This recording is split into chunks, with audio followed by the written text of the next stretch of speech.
যোৱা 25 আগষ্ট তাৰিখে অসম ৰাজ্যিক প্ৰাথমিক শিক্ষক সন্মিলনীৰ কৰ্ণধাৰ সভাই গ্ৰহণ কৰা সিদ্ধান্ত অনুসৰি আমি আজি অসম ৰাজ্যিক প্ৰাথমিক শিক্ষক সন্মিলনীয়ে বিভিন্ন সমস্যাৰ সমাধানৰ দাবীত একলানি আন্দোলনৰ কাৰ্যসূচী ঘোষণা কৰাৰ আমি সবিস্তাৰে বাতৰি প্ৰকাশ কৰিছিলোঁ। আমি আশা কৰিছিলোঁ ৰাজ্য চৰকাৰখনে যোৱাকালি 5 ছেপ্টেম্বৰৰ দিনটোত ৰাজ্যৰ প্ৰাথমিক বিদ্যালয়ৰ সমস্যাসমূহ সমাধানৰ কাৰণে কিবা নহয় কিবা এটা ব্যৱস্থা গ্ৰহণ কৰিব।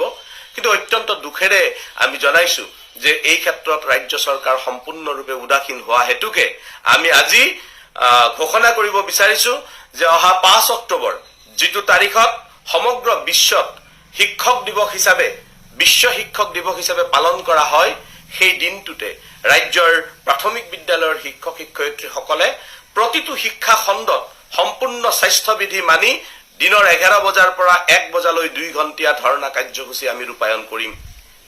কিয়নো যোৱা 30 ডিচেম্বৰ 2019 তাৰিখে মাননীয় মুখ্যমন্ত্ৰী ডাঙৰীয়াৰ সৈতে সন্মিলনীৰে হোৱা আলোচনাত মুখ্যমন্ত্ৰী মহোদয়ে ৰাজ্যৰ প্ৰাথমিক বিদ্যালয়ৰ কেইটামান সমস্যা সমাধান কৰাৰ কাৰণে ৰাজ্যৰ বিত্ত আৰু শিক্ষা বিভাগক নিৰ্দেশ প্ৰকাশ কৰিছিল। উক্ত নিৰ্দেশনা মুখ্যমন্ত্ৰী মহোদয়ৰ মুখ্যমন্ত্ৰীৰ কাৰ্যালয়ৰ যি পেজ আছে, ফেচবুক পেজ আছে, তাত প্ৰকাশ কৰিছিল। মুখ্যমন্ত্ৰীৰ জনসম্পৰ্কী ৰক্ষী বিষয়াই 623 নম্বৰ বিবৃতি যোগে অসমৰ সংবাদ মাধ্যমসমূহত প্ৰচাৰ কৰিছিল মুখ্যমন্ত্ৰী মহোদয়ে দিয়া নিৰ্দেশ। অত্যন্ত দুখৰ বিষয়, 8 মাহ পাৰ হৈ গ'ল। বিগত সময়ছোৱাত মুখ্যমন্ত্ৰী মহোদয়ৰ সৈতে আমি দুবাৰ পুনৰ লগ হৈছো। দ্বিতীয়বাৰৰ বাবে লগ হৈ আমি যোৱা 25 আগষ্ট তাৰিখে মুখ্যমন্ত্ৰী মহোদয়ক আমি অনুৰোধ জনাইছিলো যে 8 মাহ পাৰ হ'ল, আমাৰ সিদ্ধান্তখিনি আমাৰ কামখিনি কৰিব লাগে। মুখ্যমন্ত্ৰী মহোদয়ে আমাক কামখিনি কৰাৰ আশ্বাস প্ৰদান কৰিলে, কিন্তু দেখিলো যে কোনো কাৰণতে ফাইলৰ লৰচৰ হোৱা নাই। অত্যন্ত দুখৰ বিষয় যে এইখন ৰাজ্য চৰকাৰৰ শিক্ষা বিভাগে মুখ্যমন্ত্ৰীয়ে দিয়া নিৰ্দেশ এটা 8 মাহ ধৰি পেলাই ৰাখে। তাৰোপৰি ৰাজ্যৰ বেতন বঞ্চিত শিক্ষকসকলৰ সমস্যা আগষ্ট মাহৰ ভিতৰত সম্পূৰ্ণ কৰাৰ কাৰণে শিক্ষামন্ত্ৰী ডাঙৰীয়াই ঘোষণা কৰিছিল। তৃতীয়বাৰৰ কাৰণে দায়িত্ব গ্ৰহণ কৰিয়ে শিক্ষামন্ত্ৰী ডাঙৰীয়াই সংবাদ মেল যোগে ঘোষণা কৰিছিল যে আগষ্ট মাহৰ ভিতৰতেই প্ৰাদেশিকৰণৰ কাম সমাধান কৰা হ'ব, আগষ্ট মাহৰ ভিতৰতে বেতন বঞ্চিত সকলৰ কাম সম্পূৰ্ণ কৰা হ'ব, ঠিকাভিত্তিক শিক্ষকসকলৰ নিয়মীয়াকৰণৰ কাম কৰা হ'ব। কিন্তু সময়ৰ মূৰত দেখা গ'ল যে ঠিকাভিত্তিক শিক্ষকসকলৰ প্ৰায় নিয়মীয়াকৰণৰ কাৰণে 60 বছৰলৈ চাকৰিৰ নিৰাপত্তা প্ৰদান কৰাৰ কেবিনেট সিদ্ধান্ত ঘোষণা কৰা হ'ল যদিও বাস্তৱত দেখা গ'ল যে তেওঁলোকক এখন নিশ্চিতি পত্ৰ দিয়াৰ পৰিৱৰ্তে এখন চুক্তিৰ নামত দাহ সজাবলৈ প্ৰচেষ্টা কৰা হ'ল। বেতন বঞ্চিত শিক্ষকসকলৰ সমস্যাখিনি পুনৰ মাহৰ পিছত মাহ, এতিয়া নতুনকৈ অক্টোবৰৰ কথা কোৱা হৈছে, নৱেম্বৰৰ কথা কোৱা হৈছে।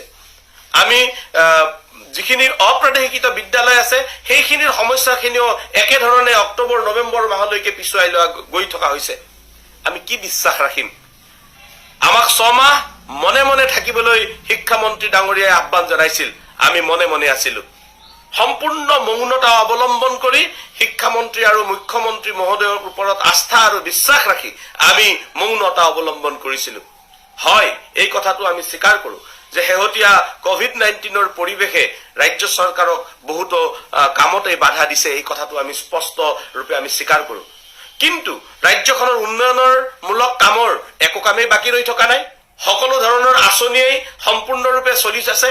নতুন নতুন আঁচনি ঘোষণা কৰা হৈছে। নতুনকৈ আঁচনিৰ জৰিয়তে অসমৰ জনসাধাৰণক সকাহ দিবৰ কাৰণে চেষ্টা কৰা হৈছে। আটাইবোৰ আদৰণীয় কাম, কিন্তু কি কাৰণত ৰাজ্যৰ প্ৰাথমিক বিদ্যালয়ৰ সমস্যাসমূহ সমাধান কৰিব নোৱাৰে? কি কাৰণত ৰাজ্যৰ প্ৰাথমিক বিদ্যালয়ৰ মুৰব্বীহীন হৈ থকা বিদ্যালয়খিনিক মুৰব্বীযুক্ত কৰিবৰ কাৰণে ৰাজ্য চৰকাৰে তৎপৰতাৰে ব্যৱস্থা গ্ৰহণ নকৰে? যদি নালাগে ৰাজ্য চৰকাৰে ঘোষণা কৰক। 7ম দৰমহা বিধিয়ে দিয়া অনুসৰি যদিহে ৰাজ্যৰ চৰকাৰে প্ৰাথমিক বিদ্যালয়ৰ প্ৰধান শিক্ষক আৰু স্নাতক শিক্ষকৰ গ্ৰেড পে যদি দিব নোৱাৰে, নিদিয়ে, স্পষ্টৰূপে নিদিওঁ বুলি ঘোষণা কৰি দিয়ক, আমি তেতিয়া আমাৰ ব্যৱস্থা গ্ৰহণ কৰিম। আমি কেতিয়াও আমি মাছ নহয় যে আমাক বৰশীৰ টোপ দি কেৱল কৰি দিম হৈ দিম চাই থাকক কেইদিনমান অপেক্ষা কৰক ইত্যাদি নীতিৰে কেৱল ভুলুকাই থাকিব এই কথা আমি কেতিয়াও মানি ল'ব নোৱাৰো আৰু সেইবাবে আমি পূৰ্ব নিৰ্ধাৰিত অনুসৰি অসমৰ ৰাইজৰ ওচৰত ক্ষমা প্ৰাৰ্থনাৰে আমি জনাইছো যে সম্পূৰ্ণ 8 মাহ আমি বিশ্বাসত ৰাখি ৰাজ্যৰ শিক্ষা স্বাস্থ্য আৰু বিত্ত বিভাগৰ মন্ত্ৰী মহোদয়ৰ যি বক্তব্য তাক আমি বিশ্বাসত ৰাখি মুখ্যমন্ত্ৰী মহোদয়ৰ আশ্বাসক আমি হাৰগত কৰি আমি 8 মাহ অপেক্ষা কৰিছো তাৰ পিছতো যেহেতু ফাইলৰ কাম কোনো ধৰণে আগবাঢ়িব নিবিচাৰে গতিকে আমি উপায়ন্তৰ হৈ ৰাজপথলৈ ওলাবলৈ বাধ্য হৈছো আৰু দেখিছো যে এইখন ৰাজ্যৰ মুখ্যমন্ত্ৰী গৰাকীৰ নিৰ্দেশ অমান্য কৰে মুখ্যমন্ত্ৰী গৰাকীৰ চকীখনৰ মৰ্যাদাও আজি যেন ম্লান পৰিছে এনে ধৰণৰ এটা অৱস্থাৰ সৃষ্টি হৈছে হে আমি ৰাজপথক ওলোৱাৰ বাহিৰে আমাৰ হাতত কোনো বিকল্প ব্যৱস্থা নাই সেইবাবে আমি অহা 5 অক্টোবৰত আমি সকলো শিক্ষকে নিজ নিজ শিক্ষা খণ্ডত স্বাস্থ্য বিধি মানি 2 ঘণ্টীয়া ধৰ্ণা কাৰ্যসূচী ৰূপায়ণ কৰিম আৰু তাৰ পিছত যদি ৰাজ্য চৰকাৰে কোনো ব্যৱস্থা গ্ৰহণ নকৰে তেনেহলে আমি শৈক্ষিক যাত্ৰা সমান্তৰালভাৱে আমি ৰাখি আমি আন্দোলনৰ কাৰ্যসূচী ঘোষণা কৰি যাম